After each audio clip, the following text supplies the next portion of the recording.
Hey folks, welcome to Bobcat Turf Talks. I'm Ron Scheffler, Senior Product Manager for Bobcat Mowers. Today we're going to be talking about protecting you and your mower. First of all, make sure you're wearing appropriate personal protection equipment during the operation of your mower. That includes eye and ear protection as well as other equipment. The ROPS, a rollover protection structure, is there for your safety. When you're on the mower and you have your seatbelt on, the ROPS should be all the way up and latched. And if you're mowing under low tree branches or in need of having the ROPS rotated down, then your seatbelt should be off. Now let's talk about what you can do for your mower. First of all, make sure your mower is clean. Clean it with an air hose. Clippings buildup and other debris can affect the operation of your mower, and a deck that has grass buildup underneath the cutting chamber can affect the quality of cut.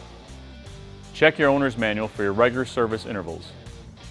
The owner's manual and engine owner's manual will state when to change the oil in your engine and transmission, change the engine fuel filter, and clean or replace the engine air filter.